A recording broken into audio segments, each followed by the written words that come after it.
good morning, ladies and gentlemen, and welcome to Grumman Pilots YouTube channel, directly supporting the Grumman Pilots Association. And this morning we're going to talk about rebonding your windshield and your bow. First thing we're going to do is show you a bunch of pictures of the interior to remove. And then we're going to start taping the windshield. We want to make sure that we know where everything was. We want to make sure we don't sand any part we're not supposed to. So we'll begin doing that. And this is all prior to bow removal. Now, during this process, what we're going to find is we're looking for, like, why did the windshield become debonded anyway? And we found that when we found the loose hardware on the pilot and co-pilot side where the bow attaches to the fuselage bracket. So that's all now been repaired as part of the process of resealing the bow. But that did cause the debonding, and he's lucky he didn't have to get a new windshield, because the windshield could have broken. But then the bow comes out, including the safety screws.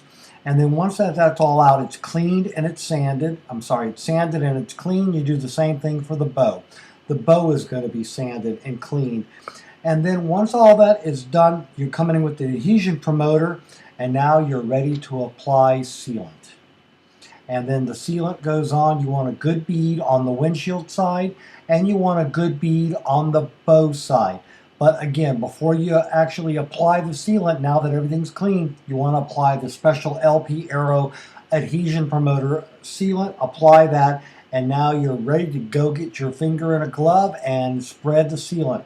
You want a thin bead on both sides, and then you'll run one very small bead down the center to make sure you'll have enough. And then once you get the sealant on everything, it's time to put the two pieces together, mate them, get the screws in, and now start the clamp up. And we start from the center and work our way down.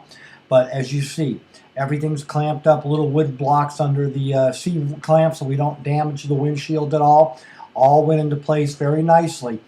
And the thing of it is because the windshield was already set in place, we didn't want to have to pull the windshield out and redo it. So if you ever have to redo it, it can be done. The fun part of the job is climbing out the baggage door. So we'll part with this and tell you that we hope you found all this useful and informative. Climbing out the baggage door for like 2 days to let it all cure.